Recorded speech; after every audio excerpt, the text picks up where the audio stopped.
सभापति महोदय, महामहिम राज्यपाल के अभिभाषण के ऊपर के समर्थन में मुझे बोलने का मौका दिया, उसके लिए आपका धन्यवाद।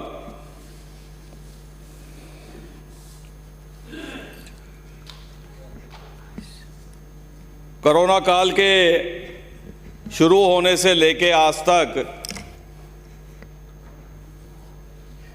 सरकार के मुखिया यशस्वी मुख्यमंत्री आदरणीय अशोक जी गहलोत के द्वारा इस कोरोना काल में जिस तरह का प्रबंधन किया गया, हमारे जो विपक्ष के साथी हैं वो एक बार भी उसका जिक्र नहीं करना चाहते। डर लगता है कि पूरे हिंदुस्तान में नहीं, पूरी दुनिया में इसकी चर्चा राजस्थान के कोरोना काल की है, कहीं हमारी जबान से भी नहीं हो जाए। मैं बहुत ही सम्मानीय हमारे उप प्रतिपक्ष के नेता, बहुत ही सीनियर विधायक महोदय के विचार सुन रहा था। एक यशस्वी मुख्यमंत्री जिसने चाहे पक्ष हो चाहे विपक्ष हो, समाज का कोई भी वर्ग हो, अधिकारी हो, कर्मचारी हो, धर्मगुरु हो, सामाजिक संस्थाएं हो, एक नीचे से छोटे कर्मचारी से लेके टॉप से टॉप कर्मचारी तक से जिससे 21 घंटे संवाद किया हो, उस मुख्यमंत्री की दो शब्दों में तारीफ करना भी इनके लिए मुनासिब नहीं है। कोरोना काल बहुत ही जिम्मेदारी से उसमें काम करने की आवश्यकता थी। हमारे यशस्वी मुख्यमंत्री और स्वास्थ्य मंत्री आदरणीय रघु शर्मा जी के नेतृत्व में इस राजस्थान प्रदेश में जिस तरह से कोरोना काल की व्यवस्था करी गई, चाहे वो कोविड के सेंटर्स बनाने हो, चाहे हॉस्पिटल के अंदर बेड की व्यवस्था करनी हो, चाहे वहां पे दवाई की व्यवस्था हो, पीपीई किट की व्यवस्था हो, वेंटिलेटर की व्यवस्था हो, डॉक्टर्स की व्यवस्था हो, जिस भी चीज की व्यवस्था की आवश्यकता पड़ी, लगातार उसके अंदर बढ़ोतरी करने का काम इस राज्य सरकार ने किया। इसके लिए मैं माननीय मुख्यमंत्री को बधाई देता हूं। इस प्रदेश में जांच की उस समय जब कोरोना काल शुरू हुआ, एक भी जांच करने की सुविधा यहां नहीं थी, पुणे भेजा करते थे। आज लगभग 70,000 पर डे की जांच करने की ताकत आज इस राजस्थान की सरकार ने यहां पर उपलब्ध कराई है। ये कोई मामूली बात नहीं है, लेकिन इसका जिक्र आप नहीं करना चाहेंगे। आप कोरोना काल में जैसे जैसे जरूरत पड़ी, लगभग 2700 से ऊपर डॉक्टर्स की भर्ती, 11,000 से ज्यादा हमारे नर्सिंग स्टाफ की भर्ती, ये किसके लिए थी? ये यहाँ की 7 करोड़ आवाम की जनता की सुरक्षा के लिए, इस व्यवस्था को करने के लिए, इस काम को जल्दी से जल्दी करने का काम इस राज्य सरकार ने किया। कोरोना काल में जो हमारे कोरोना वॉरियर्स थे, ये संवेदनशील सरकार है और संवेदनशील मुख्यमंत्री हैं। उन कोरोना वॉरियर्स के लिए 50 लाख रुपए की घोषणा भी माननीय मुख्यमंत्री जी ने करी। भीलवाड़ा मॉडल का आपको पता ही होगा, उसका तो आपने जिक्र ही नहीं किया। भीलवाड़ा की तरफ से आने वाले भी नहीं किया, वो भी नहीं करना चाहते इसका जिक्र कि भाई वो काम बहुत अच्छा हुआ हमारे आपको, वहां पे आपने जान माल की सुरक्षा का बहुत बड़ा प्रबंध किया। वो आप बाद में बोलना, पहले कम से कम जो कोरोना काल में आम जन को बचाने का काम किया है, जो इस कोरोना के अंदर जो कैजुअल्टी हजारों से लेकर लाखों तक हो सकती थी, उसको कंट्रोल करने का काम किया है। कम से कम 2 शब्द उस पर भी बोल लेना। मुख्यमंत्री निःशुल्क दवाई और निःशुल्क जांच योजना की बात कर रहे थे कि 12 साल पुरानी हो गई, लेकिन मैं माननीय सदस्य, उसमें कितने करोड़ लोगों को लाभ मिला, वो उनकी दूरदर्शिता थी माननीय मुख्यमंत्री जी की। आप उसका भी जरा आंकड़ा निकाल करके देख लेंगे तो आपको जरा ठीक लगेगा। और आप आयुष्मान भारत, महात्मा गांधी राष्ट्रीय स्वास्थ्य बीमा योजना, जो अभी 30 जनवरी को माननीय मुख्यमंत्री जी ने जिसका घोषणा करी है, आप उसमें 3,30,000 रुपये दिया करते थे।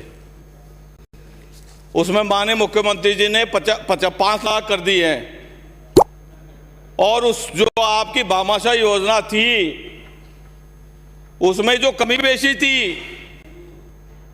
उसको भी उसके अंदर भी काफी सारे राइडर लगा करके, जिससे कि सही आदमी को सही इलाज मिले और सही जगह पैसा पहुंचे, इस व्यवस्था को करने के साथ इस योजना का शुभारंभ किया गया।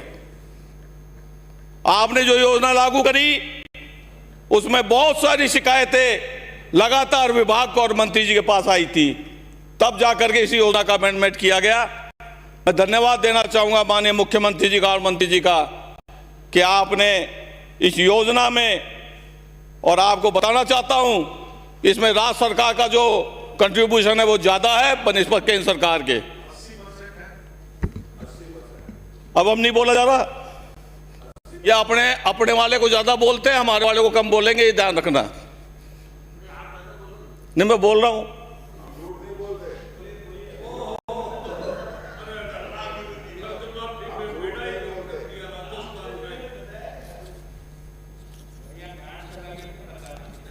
किसान की बात करते हैं। अभी मैं माननीय सदस्य की बात सुन रहा था, जो किसानों के लिए जो ये 3 बिल लाए गए केंद्र सरकार द्वारा, मैं माननीय सभी विपक्ष के साथी बैठे हैं, मैं आपसे पूछना चाहता हूं कि आपसे कै भी पूछा था क्या इसमें से, या खे भी पूछा था? आपको पता था कि भाई ये आ रहा है? नहीं, हमारे को तो कैसे पता होगा? कि लाना तो आपको था, हमारे को थोड़ी लाना था। लाना तो आपको था, हमारे को थोड़ी लाना था। हमारे को लाना होता तो हम खुला बताते, जनता के बीच में रखते, हम हमारे जो सांसद हैं उनके बीच में रखते, उनसे चर्चा कराते, उसके बाद में जो किसान के हित में होता वो बिल लेकर के हम संसद में पेश करते। नहीं, क्या कर रहे थे? ये देश का 50 साल में ऐसे ही खड़ा हो गया। ये बागड़ा नागल बांध कौन बना गया था? ये जवाहरलाल नेहरू के टाइम में इंदिरा गांधी, पंडित जवाहरलाल नेहरू, राजीव गांधी, मनमोहन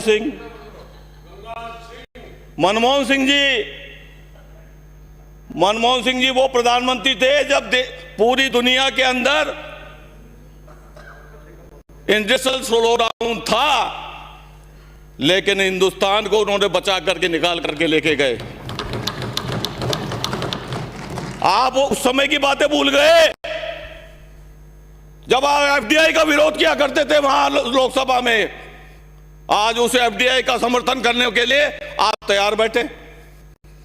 74% तो आपने एलआईसी में कर दिया, और अभी आपने बजट पेश किया, उसमें आप उठा के देख लो कितनी सार्वजनिक क्षेत्र की जो हमारी कंपनियां हैं वो बिकने जा रही हैं। उसमें भारत पेट्रोलियम भी है। अब ये कहां जाके टिकेगा ये देश, भगवान जाने। आज किसान आंदोलन करके बैठा है सड़कों पे। मेरा इंतजार तो चल रहा है, और मैं तो जनता का प्रतिनिधित्व करता हूं, और जो जनता की बात है वो ही सदन में रखता हूं। आपको बताना चाहता हूं, आप यहां बैठे जिम्मेदार लोग, वो क्या भारत के नागरिक नहीं है? क्या उसकी समस्या का समाधान नहीं होना चाहिए? क्या उनके लिए आंसू आपके दिमाग में नहीं है जहां 200 के करीब आदमी वहां पे खत्म हो गए? एक इतना सी भी किसी के दिल में दर्द है अगर किसान के लिए, वहां आप वहां महिलाओं की स्थिति देखिए, बच्चों की स्थिति देखिए और बुजुर्गों की स्थिति देखिए। आप पार्टी पॉलिटिक्स पे मत जाइए, लेकिन वो जो किसान वहां रोड के ऊपर बैठा हुआ इस ठंड के अंदर परेशानी में है, मैं कहना चाहूंगा आप लोगों से भी, आप अपने प्रधानमंत्री जी से बात करिए कि समस्या का समाधान शीघ्र करें और किसान की जो मांग है उसको मांग करके किसान को राहत पहुंचाने का काम करें। आज बात करने लगे अभी क्राइम की।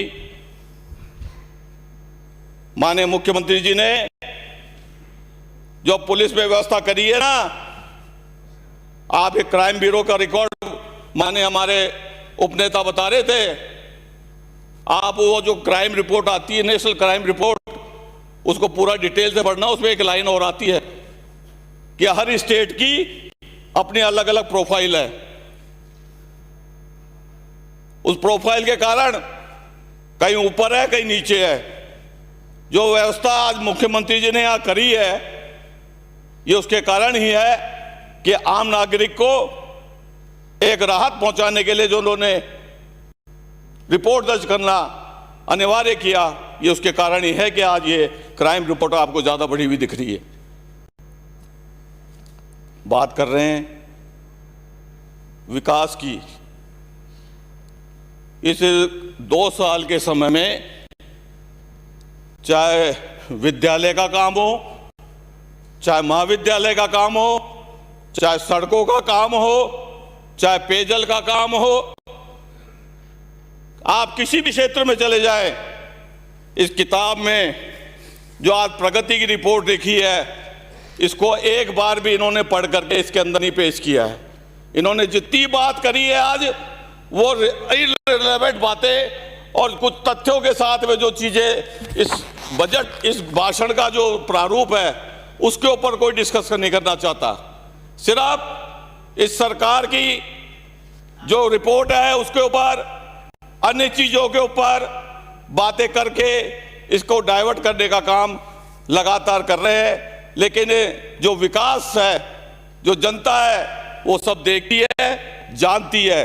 मैं कह सकता हूं, आप अंदाज लगाइए, सबसे ज्यादा महाविद्यालय की घोषणा अगर करी पिछले बजट में तो ये माननीय मुख्यमंत्री अशोक गहलोत थे, जिन्होंने इस राजस्थान के अंदर महाविद्यालयों की घोषणा करी, स्कूलों की मरम्मत करी। आज जो शिक्षा में एक नवाचार किया कि आपके हर विधानसभा क्षेत्र में कहीं 2 भी है, कहीं 1 भी है, जो इंग्लिश मीडियम स्कूल खोली है, वो आने वाले समय में इस शिक्षा के क्षेत्र में एक मील का पत्थर साबित होगा, ये मैं आपको कहना चाहता हूं।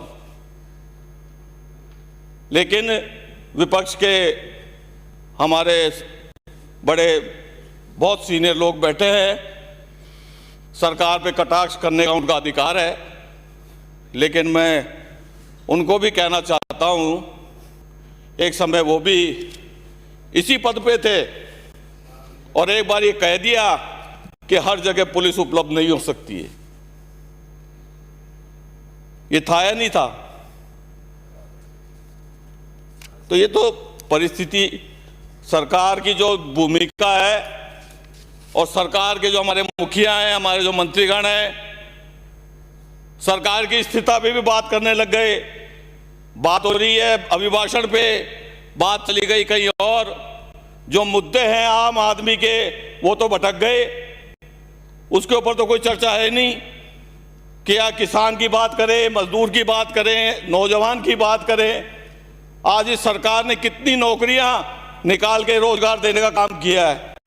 आपने तो 2 करोड़ योजना की घोषणा करी थी, वो कहां है? बताओ ना। वो तो किसान के लिए कर्जा माफी की घोषणा है, वो कहां है? हमने तो घोषणा करी थी, आपने भी करी थी घोषणा, 2000 करोड़ रुपए आप दे गए, बाकी हमारे जिम्मे छोड़ गए। तो ये जो सारी चीजें हैं, ये सारी चीजें जनता सब समझती है। और मैं तो धन्यवाद देना चाहूंगा माननीय मुख्यमंत्री जी का इस 2 साल के कोरोना, 1 साल का जो कोरोना काल था, उसके बावजूद भी पूरे राजस्थान में इस 7 करोड़ जनता को कहीं भी परेशान नहीं होने दिया और जनता के विश्वास पर खरा उतरने का काम किया। और इसमें सभी जनप्रतिनिधियों ने अपना अपना रोल अपनाया। अभी आप बात कर रहे थे पारदर्शिता की, सहयोग की। मैं आपको बताना चाहता हूं, मैं तो पूरे कोरोना काल में मेरे विधानसभा क्षेत्र में पंचायतवार खूब घूमा हूं, लेकिन आपके सांसद महोदय मात्र एक बार आके गए थे। आपके सांसद महोदय मेरे यहां एक बार ही आके गए थे। जनता सबकी है, जो चुनाव प्रतिनिधि है, चाहे वो सरपंच है, चाहे पंच है, चाहे प्रधान है, चाहे वो एमएलए है, चाहे एमपी है, सब जनता उसकी है, तो जिम्मेदारी सबकी बनती है। हमसे मुख्यमंत्री जी ने कहा आपको जो सहयोग करना है वो करें। और इस कोरोना काल में जिन कोरोना वॉरियर्स ने, जिन भामाशाहों ने, पूरे सामाजिक संगठनों ने मिलकर के जो काम किया, सराहनीय है। हम उनको भी धन्यवाद देते हैं और विकास के इस काम को लगातार आगे बढ़ता रहेगा, ये मेरी पूरी विश्वास है। इसलिए आज मैं इस अभिभाषण का समर्थन करते हुए धन्यवाद देता हूं माननीय मुख्यमंत्री जी को। धन्यवाद। जय हिंद, जय भारत। श्री वासुदेव देवनानी जी।